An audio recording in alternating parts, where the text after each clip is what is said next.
우리나라가 수출 규모를 급속히 늘리던 19만 8,090년대의 단골 뉴스는 대일 무역 적자 급증이었다. 한국의 수출액이 늘어날수록 오히려 일본에서의 수입이 더 많이 늘어나 천문학적 적자를 내고 있다는 기사가 심심치 않게 나왔다. 우리나라의 주요 수출업체들이 일본에서 수입한 부품을 가지고 최종 수출품을 만들어 파는 산업 구조 속에서 움직였기 때문이었다. 산업 구조가 바뀌면서 이제 우리나라도 중간재를 공급하는 국가군에 속한다.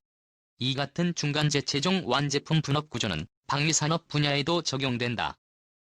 방위산업체 가운데 체계 종합업체와 협력업체 관계를 보면 분업 구조가 유사하다. 여기서도 많은 경우 실속을 차린 곳은 협력업체다. 제조는 체계종합업체가 부리고 돈은 협력업체가 한다는 말이 나올 수 있다. 이런 관계가 드러나는 상징적 경우가 바로 이지스함이다.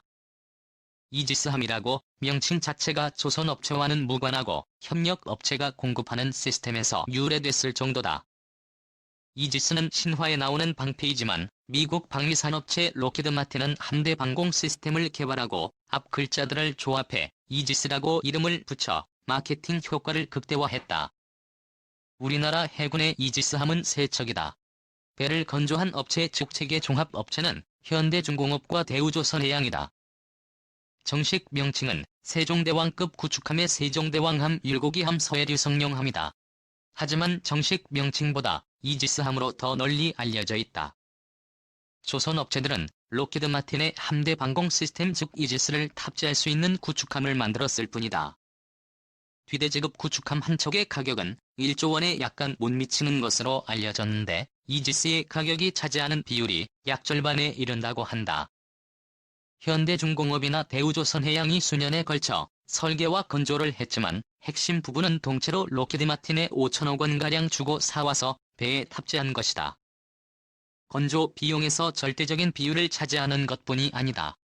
로키드 마틴의 이지스는 미국의 RA 버크급 구축함과 세종대왕급 구축함의 외형이 비슷해지는 결과를 가져오기도 했다.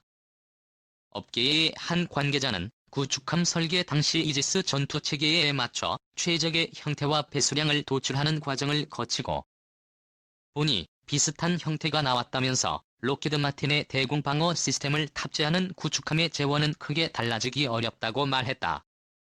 한국, 미국, 일본에서 선택한 이지스가 같기 때문에 이를 탑재한 구축함은 앞에 쓴 것처럼 겉모습이 비슷하다.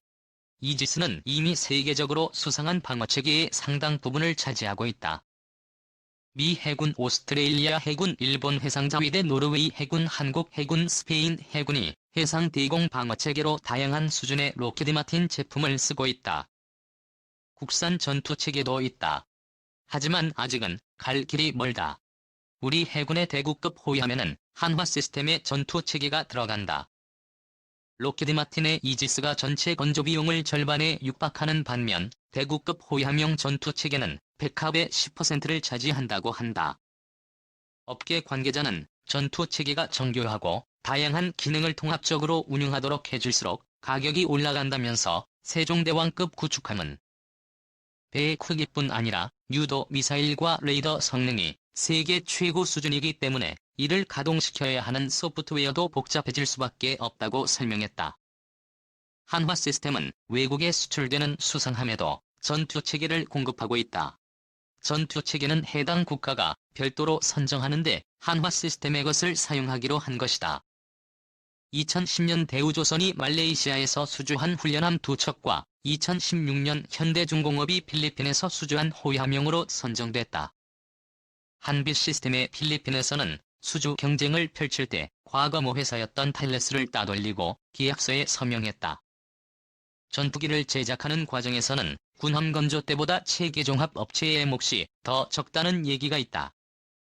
국제방위산업계의 현황의 밝은 관계자에 따르면 미국의 F-20이나 F-35를 로키드 마틴이 최종 조립을 하지만 항공전자 시스템을 공급하는 노스롭 그러머니 더 수지맞는 장사라고 한다.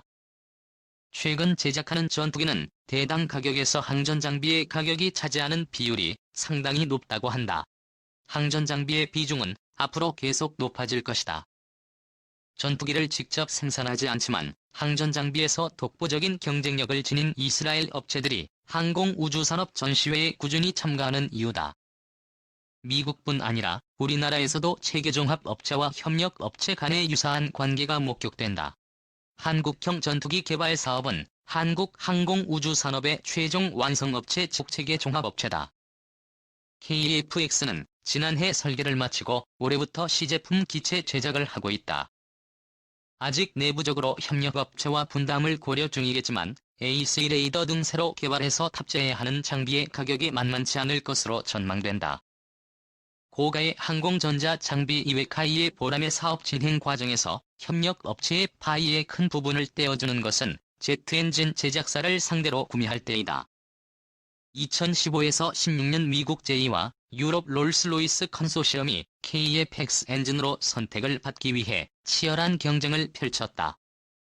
엔진 가격도 KTX 기체 전체에서 차지하는 비율이 상당히 높기 때문이다. 카이의 몫은 당연히 줄어든다.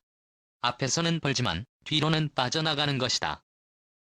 이스라엘은 방위산업이 세계 톱클래스 수준으로 발전했지만 수상함 전투기 등 플랫폼 제작사를 보유하지 않고 있다. 이스라엘 측 인사는 한국은 경제 규모가 크고 현대자동차 같은 세계적인 제조업체가 있어서 부럽다 고 말하곤 한다. 하지만 실속을 따져보면 각종 전자장비와 소프트웨어 강국인 이스라엘이 더 나을 듯하다. 우리나라의 산업 구조가 최종 완성품과 중간재를 모두 생산하는 것으로 바뀌었듯이 방위산업에서 도세계적인 부품 장비 제작사가 더 많이 자리잡아 전체 방위산업계의 건강한 생태계가 만들어지기를 기대한다. 순수 한국 기술로 개발된 초음속 고등 훈련기 뒤에 리더십이 필리핀에 처음으로 수출된다. 필리핀 공군이 앞으로 2년 안에 한국산 D-50 전술 입문 훈련기 12대를 도입할 방침이라고 필리핀의 SBS 12인 방송이 20일 보도했다. 대당 도입 가격은 12억 5천만 페소이며 내년까지 공식 인도가 이루어질 것으로 보인다고 방송은 전했다. TWA-50은 국내 최초로 순수 기술로 개발된 전투기로 한국 공군의 주력 전투기 KTF-56과 대등한 전투기동 성능을 갖춘 첨단 기종이다. 특히 KTF-16에 장착된 레이더와 유사한 성능의 레이더를 장착한 최신의 전투기 조종사를 양성하는 데 이용되며 유사시에는 경공격기로 투입될 수 있다. 또 타이에-50은 최신 항공전자 기술을 적용한 디지털 비행제어 시스템과 미국 F-18 항공기에 들어가는 F-40만 4200의 엔진을 장착했다. 60km 밖의 적기를 탐지하는 레이더로 40km 밖의 적기를 추적해가면서 공대공 무장을 발사할 수 있다. 뒤에 50은 길이 13.4m 너비 9.1월7의 높이 4.9.1로 최대 이륙重量은 12,000kg에 달한다. 마하 1.4로 14,630m까지 상승할 수 있다.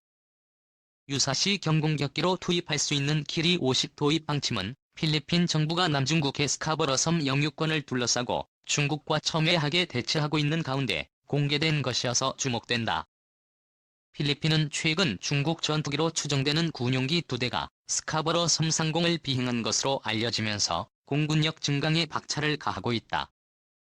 필리핀 당국은 아키노 정부에서 추진하고 있는 군 전력 현대화 사업 관련 예산 700억 페소의 상당 부분이 공군력 강화에 투입될 것이라고 밝혔다. 이에 대해 방위사업청은 뒤에 50의 수출 규제는 사실이지만 필리핀 정부로부터 수입 결정에 대한 공식 통보를 받은 바는 없다고 말했다. 미국 공군의 낙후된 훈련기 교체 사업 이름과 FCT 사업에 우리나라의 카피 즉 한국항공우주사업과 록히드 마틴이 합작 개발한 고등훈련기 모델이 입찰에 참여하고 있습니다. 곧 결론이 날 것으로 보입니다마는 약 17조 규모의 사업인데 이르면 이번 주 안에 입찰 결과가 발표된다고 하는군요. 심승희 기자가 전투기 조종사들이 받는 비행 환경 적응 훈련을 받고 통과해서 직접 이 훈련기를 타봤습니다. 쪼그라들어 있던 풍선이 이내 터질 듯이 방방하게 붙습니다. 15,000피트, 약 7,600m 상공을 비행하는 것과 같은 환경이 되자 기압이 확 낮아진 겁니다.